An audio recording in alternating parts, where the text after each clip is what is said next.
Chosen one. Stop. Not slowly, not casually, not in a minute. Stop right now. Before your eyes move any further, before the noise around you pulls you back into its current, I need you to do one thing. Take a breath. Not a shallow one, a real breath.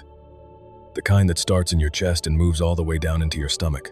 Hold it for just a second and release it slowly. Do you feel that something shifted? Something quieted? Not because the world around you changed, but because, for one brief moment, you let it go. That was not a coincidence. That was not a random biological function. That was the beginning of what God has been trying to do in you for weeks now. He has been waiting for a gap in the noise. He has been looking for a crack in the busyness.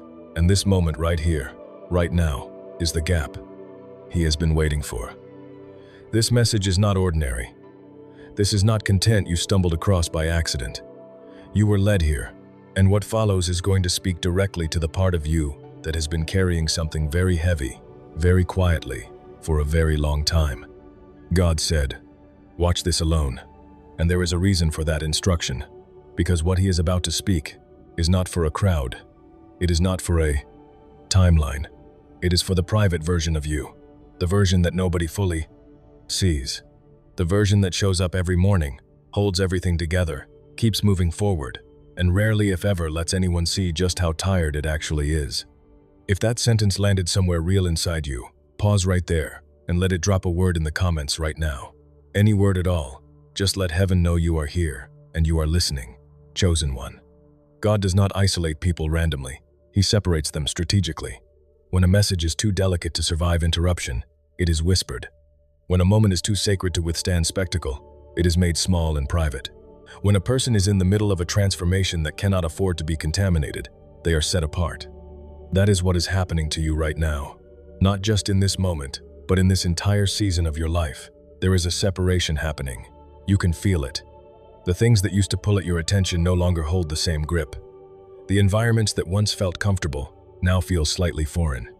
The conversations you used to step into easily now feel like they cost you something, and you have been trying to figure out what that means. Some days it feels like growth. Other days, it honestly feels like loneliness. And if you have ever sat with that feeling and wondered whether something is wrong with you, I need you to hear this clearly.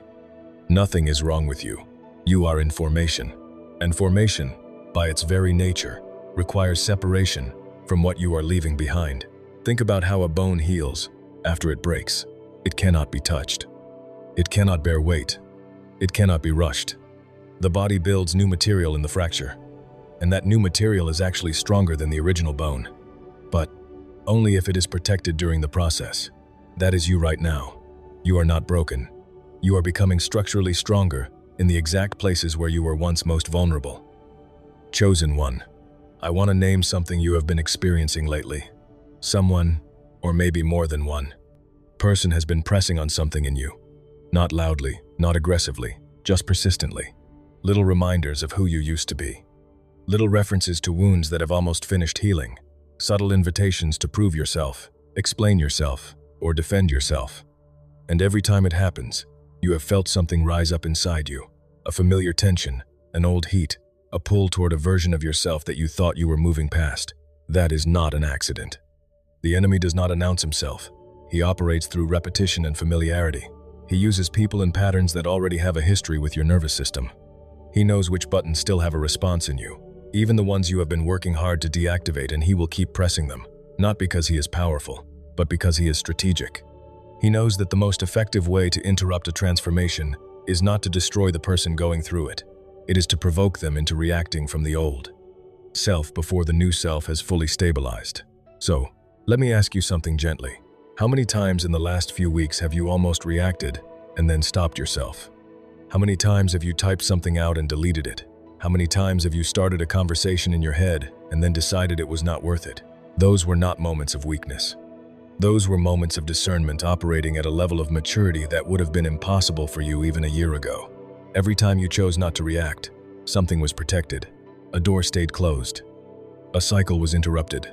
A trap fell apart. If that is resonating with you, hit the like button right now.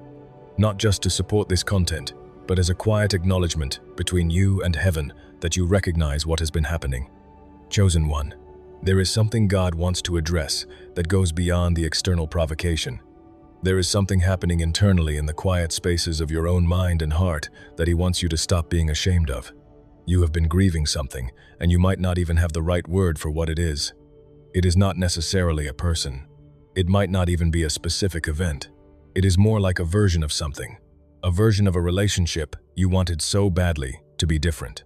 A version of a situation you kept believing could turn around. And because you have always been the one who holds things together, because there has never really been a safe enough space to fall apart, you have been carrying this grief like a secret, managing it, continuing to function. While something tender inside you has been quietly aching, God sees that He is not asking you to perform strength right now. He is not watching to see if you can hold it together for 5 more minutes. What He is asking of you is far simpler and far harder than that. He is asking you to stop pretending that everything you have walked through has not left a mark. He is asking you to let the part of you that is tired actually rest in His presence instead of just pushing through to the next thing. Because here is what happens when you keep pushing without resting. The grief does not disappear. It transforms. It becomes cynicism. It becomes emotional distance. It becomes a low-level bitterness you cannot quite explain. And God is not willing to let that happen to you. Not in this season. Not when you are this close to the thing He has been preparing for you. Chosen one, I need to talk to you about silence, because silence has been following you lately, and I do not think you fully understand yet what it is doing in your life. You have noticed that you do not have as much to say as you used to. Not because you have become passive, not because you are giving up, but because something in you has started recognizing the difference between words that build and words that simply release pressure in the moment without changing anything. You have started measuring the cost of speaking versus the cost of staying quiet. And, more often than not lately, the cost of speaking has not been worth what it would accomplish. That is wisdom. That is not withdrawal. That is the development of a spiritual filter that God is installing in you. Because what is coming next requires you to be someone who speaks with intention, rather than someone who reacts with volume. He is calibrating your voice. He is slowing down the impulse between thought and expression. He is creating space between what you feel and what you say so that when you do speak, it lands differently. It carries something. It does not just fill air. It changes the temperature of a room. If this message is speaking to something you have been sensing but could not articulate, share this with someone who needs to hear it. Someone who has been in their own season of quiet. Someone who has been misreading their silence as defeat. This might be exactly the confirmation they have been waiting for. Chosen one. God has something very specific to say about the relational landscape you are navigating right now. There are people around you who were assigned to a version of you that no longer exists. They were comfortable with the version that was smaller, less secure, more easily influenced. Your need for approval gave them leverage. Your fear of confrontation made you manageable. And they built their relationship with you around those dynamics, not necessarily out of malice, but because that was the version of you they knew, and now you are changing. Your peace unsettles their expectation of your anxiety. Your silence disrupts their experience of your reactivity. Your boundaries introduce friction where there used to be ease. But chosen one, you cannot resurrect what God buried to make someone else comfortable. You cannot go back into a version of yourself that you have genuinely outgrown just to reduce the tension in a room. That is not compassion. That is self-betrayal. God is not asking you to become cold. He is asking you to stop managing other people's comfort at the expense of your own becoming. He is asking you to trust that the relationships meant to survive your growth will survive it. The ones that required the smaller version of you to function were never meant to be permanent structures in your life. They were classrooms. And you have graduated. Chosen one. You have been waiting for something. Not impatiently. Not with anxious demanding, but with a quiet, deep, sustained hope that sometimes feels indistinguishable from uncertainty. I've been waiting for confirmation for the thing you have been believing for to finally show up in a form you can point to, for the effort you have been putting in quietly and faithfully often, without recognition to accumulate into something visible. I want to say something to you directly. God has not forgotten about what you asked him for. He has not moved on. What looks like silence from his end is not silence. It is construction. The architecture of what he is building in. Your life requires foundations that are not visible while they are being laid. You do not see the concrete being poured. You do not see the structural work happening beneath the surface. But the building is going up. And the reason it has taken longer than you expected is not because something went wrong. It is because what God is building for you is larger than the version you originally imagined, and larger structures require deeper foundations. Let that replace the narrative of delay with the narrative of depth, because that is the truth of what is actually happening in your life right now. There is a clarity coming that will make decisions feel simple in a way they have not in a long time. There is a relational shift coming where some people step forward with more depth and some fall back quietly, and both movements are alignment, not rejection. There is an assignment coming that will feel both bigger than you and exactly right for you at the same time. And there is a rest coming, not the absence of activity, but the internal kind that means you stop fighting yourself and start functioning from peace rather than survival. If you feel it, if something in your spirit is responding to what is being said here, subscribe right now. Not because you will miss out if you do not, but because this is a space where God has been consistently showing up. And if this message found you at the right moment, the next one might arrive at exactly the moment you need it most. Chosen one, before you step back into the flow of your day, I want to give you something to carry with you. Not a to-do list, not a formula, just a few words to return to when the noise gets loud again. Your silence is not weakness, it is architecture. Every time you chose not to react from a wounded place, you are laying a stone in something being built to last.